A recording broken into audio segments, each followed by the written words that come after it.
हरे कृष्णा। बोलिए लक्ष्मी नारायण श्री विष्णु भगवान की जय। ओम नमः शिवाय।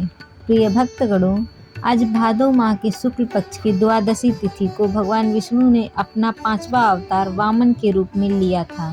द्वादशी तिथि को भगवान वामन का जन्म होने के कारण इस व्रत को वामन द्वादशी भी कहते हैं और भगवान वामन की जयंती के रूप में मनाते हैं।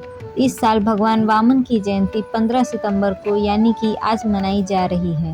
दक्षिण भारत की द्रविड़ संस्कृति में इसी तिथि को ओणम त्योहार के नाम से मनाया जाता है। वामन अवतार भगवान विष्णु का मनुष्य रूप में पहला अवतार है। यदि भगवान वामन का अवतार न हुआ होता तो धरती पर राक्षसों और दानवों का राज होता। मनुष्य का नामो निशान मिट सकता था। मान्यता है कि वामन द्वादशी व्रत के दिन इस व्रत कथा को पढ़ने और सुनने से इंद्र के समान धन और ऐश्वर्य की प्राप्ति होती है। तो प्रिय भक्तगणों, चलिए आज हम वामन द्वादशी व्रत की कथा सुनते हैं। एक बार दैत्यराज बलि ने इंद्र को परास्त कर स्वर्ग सहित तीनों लोकों पर अधिकार कर लिया था। स्वर्ग से निष्कासित और पराजित इंद्र की दयनीय स्थिति को देखकर उनकी मां अदिति बहुत दुखी हुई। उन्होंने अपने पुत्र के उद्धार के लिए भगवान विष्णु की आराधना की। इससे प्रसन्न होकर भगवान विष्णु प्रकट होकर बोले, हे देवी, चिंता मत कीजिए, मैं आपके पुत्र के रूप में जन्म लेकर इंद्र को उसका खोया हुआ सम्मान, राज्य और स्वर्ग दिलाऊंगा। समय आने पर उन्होंने अदिति के गर्भ से वामन के रूप में अवतार लिया।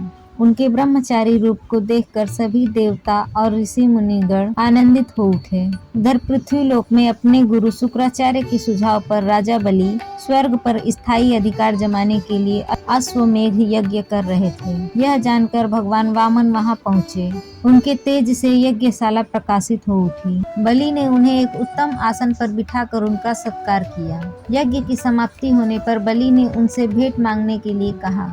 इस पर भगवान वामन चुप रहे, लेकिन जब बलि उनके पीछे पड़ गया तो उन्होंने कहा, हे दानवीर राजन, मैं दक्षिणा में 3 पग भूमि मांगना चाहता हूँ, क्योंकि मेरे पास इतनी भूमि नहीं है कि जहाँ पर मैं बैठकर भक्ति कर सकूं। तब राजा बलि ने उनसे और अधिक मांगने का आग्रह किया, लेकिन वामन भगवान अपनी बात पर अड़े रहे। इस पर बलि ने हाथ में जल लेकर 3 पग भूमि देने का संकल्प ले लिया।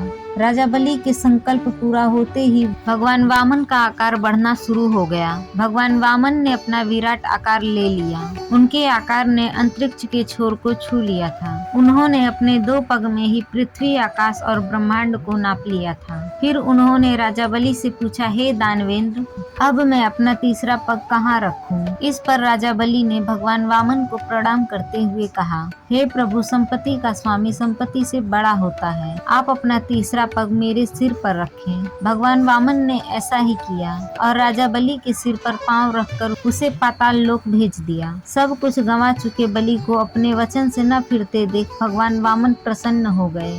उन्होंने राजा बलि को पाताल का अधिपति बना दिया और तीनों लोगों को उनके भय से मुक्ति दिलाई। तो ये थी वामन द्वादशी की कथा। भक्तों, वीडियो पसंद आया हो तो वीडियो को लाइक जरूर करें। चैनल पर नए हो तो चैनल को सब्सक्राइब भी जरूर करिए और वीडियो में यहाँ तक बने रहने के लिए आपका बहुत बहुत धन्यवाद।